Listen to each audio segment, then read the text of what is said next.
This video is sponsored by KnucklesOX, Baba Snake, Julio the Boy, Blazing Darkness G, and Danny Mash X. If you'd like to directly support my content, as well as catch it early, have your name credited as a sponsor, or maybe even have your What If Ideas produce its commissions, consider visiting the links to my Patreon and such in the description below. So our story resumes in the aftermath of the events of Dragon Ball Super Hero, specifically what's shown in the manga in chapters 101 to 103/104. Just here in the continuity of what if Piccolo turned good early. In this super special series I have done to try and cover every other continuity and lens of viewing the Dragon Ball world through, while still asking this fundamental question, meaning all we have left to do now is an epilogue, as this is what is at the time of writing the furthest point reached in the story of Dragon Ball Super, outside of just modernizing or going beyond the end of Z. Now that said, because this isn't my what if Piccolo trained Gotenks early scenario, where Piccolo's mentorship of Goten and Trunks and how that affected them was more of a central aspect of the story, but here, the events that kicked off and brought to a close the superhero arc remain fairly similar to the canon, with maybe the only change of Goten and Trunks' experiences throughout the timeline thus far, serving to mature them a bit more than canon somewhat, but not to the point of acting extremely out of character, at least past possibly being a bit more diligent and focused in their pursuit of their goals, such as showing off, being heroes, maintaining popularity at school, or with romantic interests, and by proxy, they're trained to actualize those goals, hence their ability to still successfully perform the fusion dance, where their canon counterparts lacked the precision to when they needed it most. As a result, they would likely still run into Carmine and Soldier number 15 of Red Pharmaceutical Company after Magenta's funeral, while operating as Saiyaman X1 and Saiyaman X2, the twist being that with their costume disguises and impressive feats of strength and skill impressing Carmine, serving as the interim president to the company, that was truly just a front operation for the Red Ribbon Army, seeing the pompadour evildoer taking the opportunity to try recruiting the heroes to his cause over delicious pies from the Red Pizzeria Cafe and Diner, served alongside cunning lies from the stuffy suit, as Goten and Trunks are convinced to go along with the two escapee villains on an ill-fated and planned plot to wreak revenge against Son Gohan and Nail, with this resulting in the situation almost immediately being comedically resolved, as the two sides inevitably recognize one another. Meanwhile, on Beerus' planet, coming off a streak of meditation and self-reflection on their past few extremely powerful foes, Vegeta would next set his sights on showing the fruits of his training by sparring against all his rivals, starting of course with Kakarot, which would be a harder fought battle than in canon, not simply because both Saiyans are vaguely stronger than their canon counterparts, but more because of his Goku's strong connection to Piccolo, and the Namekians and all their many teachers in the past having such influence on this Goku, means that he would likely never question Vegeta's insistence to focus on mental conditioning over physical, as he briefly did in canon, instead likely engaging in the act alongside Piccolo and Vegeta, all with the same goal and the same amount of progress, and thus it will be all the more impressive for either Saiyan to defeat each other. Though by a trick of fate, Vegeta ends up gaining yet another extremely well-earned victory over Goku, without the use of transformations or projectile ki attacks. And though these days Piccolo, Goku, and Vegeta seem to always be locked in a tie for the title of strongest, today Vegeta seems to be on a hot streak. So when this first battle is over, the Prince continues shattering his own limits and proceeds to engage in matchup with Broly and Granola respectively during spars, in which he undergoes similar restraints of not using his full power or certain techniques to even the playing field, and against such impressive adversaries no less, while simultaneously playing into his own arrogance and ego, in order to go the anger-fueled Jade Giant of a Saiyan and the Cerulean Super Sniper both to grow even stronger than they currently are even now, in order to be adapted to, devoured, and destroyed for the sake of making himself even stronger, in an endless and quintessential example of what it means to be a true rival, with that pure desire possibly being the biggest change Vegeta has undergone in this timeline compared to most. With no need to share the spotlight as one of Goku's greatest reformed rivals with Piccolo, this Vegeta is now one who stokes and fosters his adversary's desire to awaken and evolve, with the Prince of all Saiyans upon his defeat of Granola, confidently declaring that his next victim will be the Dragon Sage of Universe 7, Piccolo, who has been meditating even more than Vegeta, and also fought alongside Jiren during the Tournament of Power, whom a large portion of this concept for new training was inspired by. As a result, Vegeta and even Whis suggest that the Namek may be the closest out of them all to their next breakthrough in order to get stronger, but in response to this, Piccolo would only express passing interest, just as he would any other time the spars got mildly creative or intense, neither confirming or denying if he has discovered something new, but underlying it is an almost Goku-like anticipation and excitement, tempered by the Namekian's patience and discipline. Sensing in the coming plot that today is indeed an incredible one to get stronger, he encourages Vegeta to wait and save his energy, as things will become a lot more fun soon enough. It is exactly then that the Earth Group would have the kerfuffle of Carmine and Soldier number 15's plan backfiring, as Gohan reveals the strength of his beast forms, as well as any Zenkai's training or adaptation he would have made with it since the defeat of Cell Max. This sensation of the Earth possibly needing defending, though, would likely also draw Nail, whereas originally, Piccolo opted to stay on Earth to handle a grounded, personal responsibility and getting panned from kindergarten. But in this timeline, that task could probably be handled by Arasa, since she as her mother likely wouldn't be running an entire dojo, and thus as busy as Videl would be. Or perhaps, someone on the lookout like Boo or Popo could accomplish the task, or maybe even Chi-Chi, as the Son family in this continuity has always been a lot more tied to the lookout and guardianship than they are in canon. Also, because Goku technically isn't supposed to have his instant transmission in this timeline, it would likely be Piccolo using the Kai who brings back Carmine and Soldier 15's car back to Beerus' world. And while it would be packed full with Gohan, Goten, and Trunks, and at the very least, an extra Namekian tagging along, if not possibly a Majin, or even the Gammas and Dr. Hedo along for the ride. Hell, maybe even Pan to boot. With this action still resulting in just about everyone wanting to test out the power of Gohan Beast and Orange Nail almost immediately, as even Goten and Trunks are inspired enough to take the first crack at Gohan, while Granola on the other hand, having experience with Monito and the few Namekians of Planet Cereal from his past, as well as now Piccolo, would likely take a similar interest in Nail, and would thus seek to test out his power,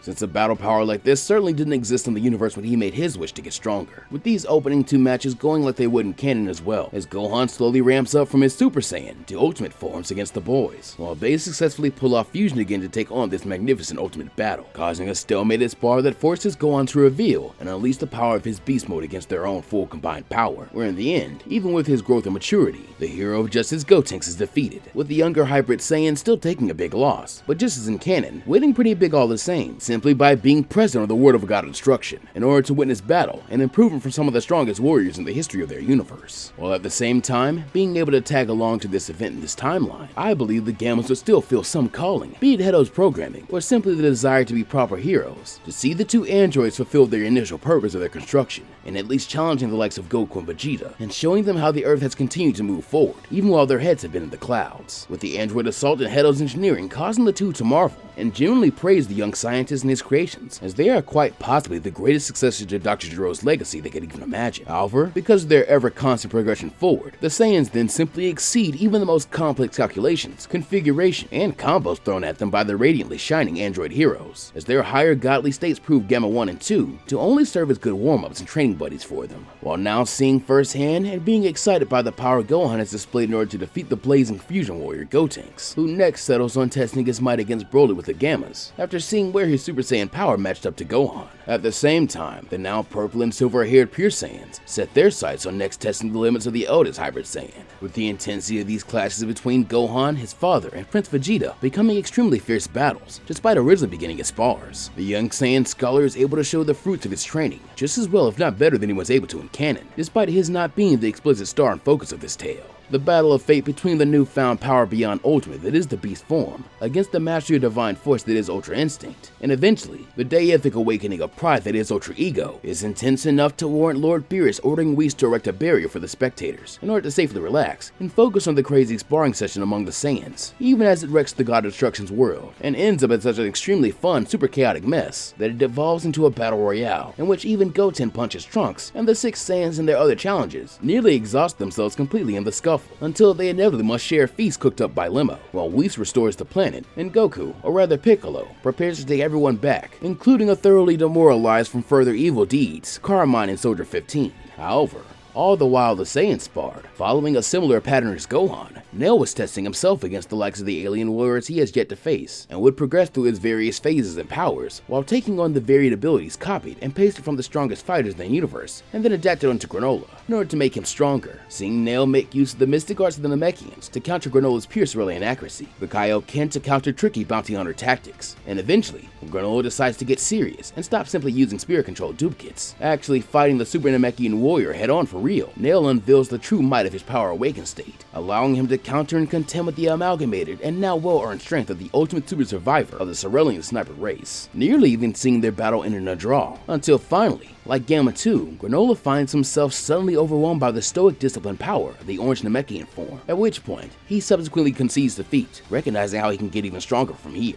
While at the same time, the appearance of Nail's pure control over such a large, bulky, and obviously powerful form intrigues Broly deeply, as it would remind him exactly of the feats Vegeta spoke of seeing a warrior named Jiren from Universe 11 pulling off, with Piccolo especially agreeing with this point, and keenly honing in to watch this friendly battle between adversaries, since he is likely more curious than anyone to see the growth Nail has undergone, as his protege and comrade, with the next match therefore being a blazing battle that further accelerates Broly's control over his own emotion and boundless potential in combat, while also further accentuating Nail's growth, as he, like Vegeta, can eventually overcome Broly simply by fighting more intelligently and efficiently than he does. But ultimately through this spar, Nail ends up helping Broly alongside Gohan to tame his Super Saiyan power, more than any have accomplished thus far, since with Nail's experiences forming the Dragon Ball Super version of Lord Slug, he knows what it is like to wield uncontrollable power, and so through adapting to each other in combat, allows Broly to more confidently begin endeavoring to master his full rightful legendary Super Saiyan power one day, as on this one, he is bested by the Orange Guardian Warrior of the Namekians and his mystic ways. Nevertheless, the real victory is that the scarred exile Saiyan Savage would rapidly accelerate his internal emotional control, learning to guide his limitless potential through fluid combat logic rather than blind screaming rage. And so now with his interest fully peaked, and the Saiyans and other warriors mostly preoccupied with their own friendly bout in order to determine the strongest amongst them, Piccolo displays the same sagely patience as before, willing to wait for a go at testing the limit-shattering growth of the warrior race for another day, with the same stoicism that is so iconic to his canon counterpart. Though as per the course of this timeline, and his earlier heel turn being in response to the influence of the energy of Son Goku, Piccolo still can't help but be even more excited for a challenging fight than he logically should be. And with only one option left, it lays the groundwork for an iconic and anticipated one-on-one, as Piccolo would now not need to wait his turn to test the power of his adopted nephew's new beast form just yet, and so instead, he jumps at the opportunity to have his turn at a much longer-awaited spar with Nail, greeting him eagerly as the Namekian hero returns to his base form with calm breathing, while questioning if the other warrior Namek has been anticipating a bout on more equal terms for as long as he has, noting cheekily to himself like Goku would, that he doesn't think the form looks nearly as silly on Nail as Alama made him think it would. Breaking his own stoic gaze at the Namekian he admires so much, Nail grins in a happy manner, rarely seen from such a determined green fighter, before slamming his fists together, creating a massive sonic shockwave that echoes across the divine realm. Confirming that the same of course goes for him, Nail welcomes Piccolo's challenge, as this right here is the absolute centerpiece of the entire epilogue, and nearly this what if as a whole, the clash between the two individual prides of the Namekian people, comparing the structural differences of our fan-made Dragon-Warrior mode against the officially designed Orange Namekian transformation. Having long dreamed of this match, it is no surprise that Nail asserts his presence first, initially working his way through his Kaioken and Power Awakened form like earlier. He is not at all shocked when Piccolo's own abilities allow him to match these tactics, as the former technique of North Kai was taught to him by Piccolo after all, and Nail has still yet to overtake Piccolo in mastery or potency of the Kaioken technique, despite his having for certain grown stronger with it, and the ultimate mystic strength of his Power Awakened state is similarly matched by the red-eyed aura of God state that Piccolo discovered in his initial pursuit of the perfect fused power between the warrior and dragon clans of Namek, thus forced to both hold nothing back and test the full extent of each other's incredibly bestowed power of wish-granting dragons. Nail continues to try to control the pace of the battle as always, answering the call of duty that his position expects of him, even in training, seeing the warrior Namek completely unleashing the full cosmic weight of the orange form, his aura erupting in a heavy, brilliant flame-like tangerine-colored torrent, which alters the very gravity of the immediate battlefield, as Nail is standing over and bearing down on Piccolo like a literal walking fortress, the absolute apex of external Namekian magic and technique, because his power is a divine gift, which he treasures and carries with immense pride, a magnificent boon granted by the eternal magic of heavily upgraded Dragon Balls, and now he finally gets to test it against the most worthy opponent possible. Nail now represents what happens when the Namekian's physical boundaries are forcefully shattered from the outside with the help of a dragon god, while Piccolo stands completely calm in the center of that crushing gravity. He closes his eyes, takes a single deep rhythmic breath, and quietly activates his own pinnacle state, the Dragon-Warrior mode, with this action alone being enough to press and clash his own energy against Nail's, generating enough force to shake Beerus' world again, and even the universe around them, until Piccolo settles down. Instantly, his skin shifts to that striking darker green and scaly complexion, as brilliant Shenron-like horns and her long reptilian Frieza-esque tail emerge, signifying the pecking order shifting evolution of an insect into a mythical beast. At least for now, there is no massive dramatic distortion of his musculature, no heavy or exaggerated ridge lines on his brow. He remains sleek, perfectly proportioned, and profoundly focused. As always, this form is the ultimate realization of internal Namekian synergy, the absolute harmonization of the two different sides and aspects of the warrior sage slugman race. It is the perfect distilled fusion of King Piccolo's raw, untamed warrior instinct, Kami's pristine, divine, and almost draconic wisdom, and Grand Elder Guru's ancestral blessings, all forged in the fires of decades of Kaioken endurance, spiritual meditation, and absolute martial arts discipline of the Demon Clan arts, and Mr. Popo's terrifying teachings. And then the two gods of Namek collide. The visual contrast nothing short of spectacular, where Piccolo fights like Shenron, given the humanoid form of a warrior. Nail fights like an unyielding juggernaut-like mountain, completely shrugging off heavy direct impacts, and even attacks to his weak spots, using his massive, bulky, and elastic forearms to absorb Piccolo's strikes, before countering with devastating, earth-shattering shockwaves, as the duo use the stretchy Namekian Mystic attack to extend their arms long enough to engage with another fully across Beerus' realm, and the entirety of the immense space around it. However, in response to this, Piccolo simply applies his old trick of extremely precise and focused key control, using the smaller size and greater agility of his form to avoid avoid more of Nail's attacks, while also landing fewer of his own, just to make them really hit home hard, like being hit with a special beam cannon in the form of a punch or kick. At one point, Nail even taps into the giant variant of the Orange form, attempting to completely overwhelm and crush Piccolo under the sheer, monumental scale of a Titan, though even this initially is only so effective, as Piccolo with the use of Kaioken on top of his godly form becomes a hyper-fast crimson blur. Utilizing his sleek agility, he weaves effortlessly through the massive, swinging trajectories of Nail's giant strikes. Piccolo glides across Nail's extended limbs, utilizing precise, highly localized penetrating key strikes to directly disrupt the flow of Nail's internal energy meridians, using a manner of targeting vital points reminiscent to Granola. But Piccolo operates on an entirely different physical and mechanical dimension. As a Dragon Warrior, his entire combat philosophy is defined on balanced creativity, flawless key economy, godlike speed and power to dodge and blitz as much as he likes, and keep up with his own tactics and ideas coming from his genius brain with surgical fluid precision. And while Piccolo is more than inventive enough as to create a technique or solution that doesn't involve wasting a single ounce of energy trying to match Nail's raw, crushing brute strength, the Saiyan-influenced Namekian is curious for that challenge anyway, and so wanting to break through his own limits, suddenly bulks up to the higher Purunga reminiscent level of his godly Dragon-Warrior form, before he begins utilizing his own Namekian bluffing ability to enlarge his size, though while throwing in some of the concepts Broly applies to his huge size in fights, as well as the Ardradian gigantification technique, gained through training with Granola and Vegeta to some degree of mastery, now once again in an equal size, or rather, with Piccolo having a small advantage in stature, and facing the physical manifestation of Planet Namek's own Dragon God, Nail can't help but feel an immense sense of satisfaction and growth from the warrior he used to be, and no longer caring about winning or losing this match, he seeks only to enjoy the bout for what it is, and to grow stronger from what the lessons it offers, as the Orange Namekian, after trying all he can to match his rival, begins to breathe more heavily than Piccolo does. And so the grueling match eventually concludes in a highly mutual agreement from both Nail and Piccolo to give each other everything they have left, a deeply satisfying tactical stalemate as both warriors step back, their auras slowly fading as they temper and control them down, and focus all their power into one final technique to clash with one another. The meta commentary between the two forms is thus beautifully established. Nail's, or rather, the canon's Orange form, is an unforgettable testament to the raw, miraculous tenacity and unbreakable willpower of the warrior clan, a connection that runs as deep as the roots of the Ajisa tree. But Piccolo's Dragon Warrior state stands as the definitive, ultimate realization of Namekian martial arts and magic, a form entirely earned through a lifetime of self-actualization, discipline, and the absolute unification of one broken race, an example of the power of unification that makes the Namekians legendary in their own right.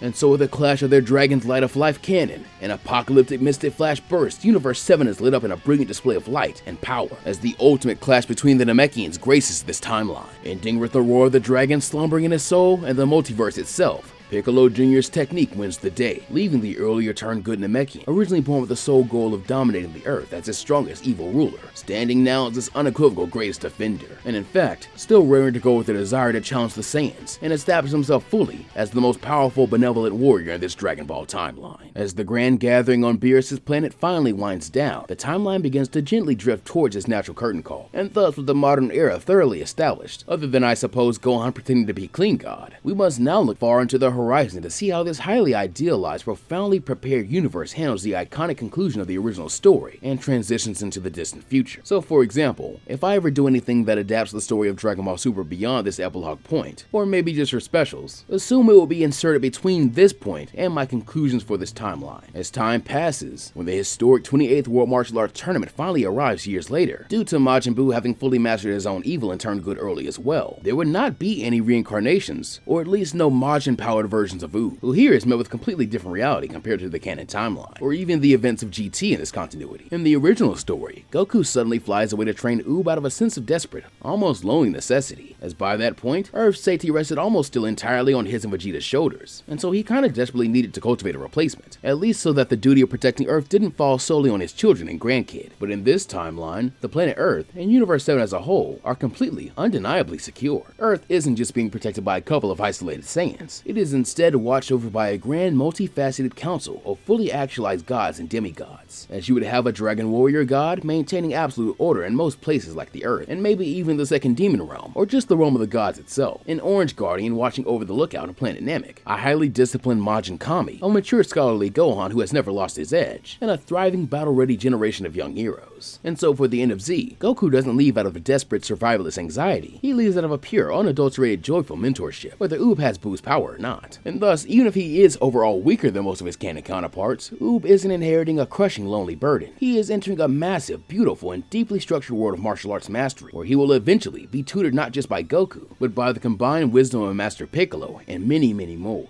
And if we look even further down the line, drawing directly from the historical lore established in deep universe projects like Dragon Ball Online and the Xenoverse series, the long-term legacy of this timeline is nothing short of legendary, like the establishment of the famous global academies that shift and evolve martial arts in the Dragon Ball world. Instead of Gohan merely writing a forgotten book on internal energy control, he, Piccolo, Goten, and Trunks established permanent, galaxy-wide martial arts institutions of all different kinds, with Earth becoming the vibrant, highly organized tactical hub for Universe 7's entire defensive network. As a result of this and what they've learned from Beerus and Whis, the mortal level of Universe 7 will likely rise to be the highest in the multiverse, thanks to Piccolo thoroughly securing and redeeming the second demon realm as a refuge for his people. The Namekian race experiences an unprecedented biological and cultural golden age, a renaissance, as many other species thrive and prosper from the wider access to Dragon Balls, and heroes capable of stopping evildoers. Because of this, the Namekians don't remain isolated on a single vulnerable planet. By age 1000, Namekians have become a prominent, thriving, spacefaring race again, spread far across the galaxy and integrated peacefully on most planets, with their distinct warrior, dragon, and demon clan factions living in perfect united harmony. In the modern era, always tracing their foundational wisdom and lineage back to the eternal teachings of the grand elders and kami's of the past, but no one be looked up to or admired as much as the legendary Dragon-Warrior god, reaching similar storied existences far into the future, when Goku and Vegeta and many of their other rivals finally sensed their incredible lifespans drawing into an absolute close. The Saiyan duo journey into the dark voids of deep space to engage in one final cataclysmic duel to the absolute death, creating a giant supernova which can be detected and viewed from all over the universe for thousands of ages to come. But of course, in this timeline, they don't leave the universe behind in silence. Piccolo, possessing the timeless, nearly ageless longevity of a true Namekian, stands quietly on a distant asteroid, serving as the eternal solitary witness to Goku and Vegeta's final magnificent clash, forever preserving the sacred memory of the Saiyans in their adventures. No, the memory of his brother, his greatest rival, and all the beings he's loved that he would likely have outlived. And so endeavoring to reach his own pinnacle of growth and leave a mark on the universe himself, Piccolo works diligently to ascend beyond even the likes of Super Shenron, Zalama, and possibly even one day Zeno, his goal becoming to create a set of Omni Dragon Balls to serve the multiverse, as a true wish-granting dragon god in his own right, after utilizing their power for all this time. And with that, my friends, the grand curtains of our story finally draw to a definitive close.